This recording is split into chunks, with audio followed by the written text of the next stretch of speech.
Dries Vanthoor was fastest in qualifying at Le Mans for BMW, as both Toyotas missed out on Hyperpole.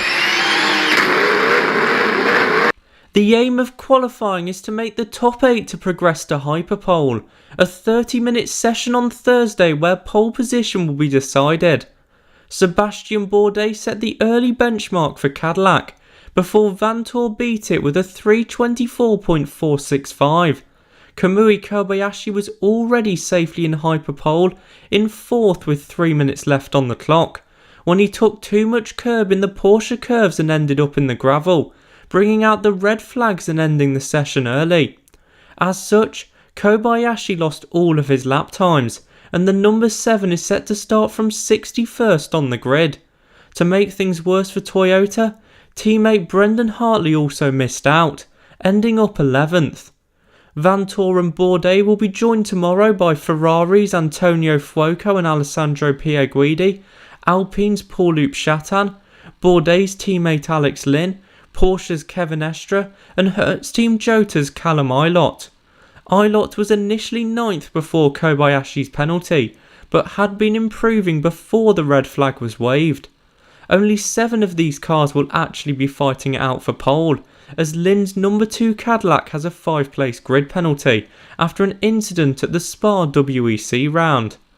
Nicolas Lapierre was 9th in the second Alpine in easily the best session yet for the A424, ahead of Matt Campbell and Hartley. Mirko Bortolotti was top Lamborghini in 14th, with the first of the Peugeots 15th and the second BMW of Robin Freintz down in 16th. Pipo Derani and Nick Tandy both had the pace to progress, but couldn't get a clear lap together and ended up in 18th and 19th. As expected, traffic proved to be a huge issue, with a clean run through the Porsche curves vital for anyone's qualifying hopes. It was an incredibly close session, with the top 19, 20 if you include Kobayashi, split by under 2 seconds. In LMP2, Malte Jakobsen was quickest from Louis Delatraz and Ben Hanley. Defending winners into Europole were amongst those who missed the top 8 and will have to settle with an 11th place starting spot.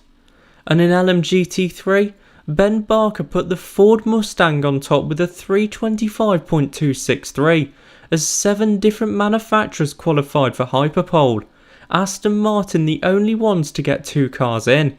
It was disappointment for the Iron Dames as they missed out by just 30 thousandths of a second, with Lexus not getting either car in despite showing great pace all week. GR Racing missed qualifying entirely after their problems in free practice 1, so they'll start from 62nd and last on the grid.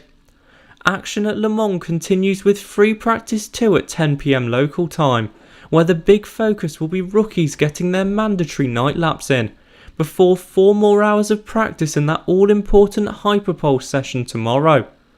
Who do you think will take pole?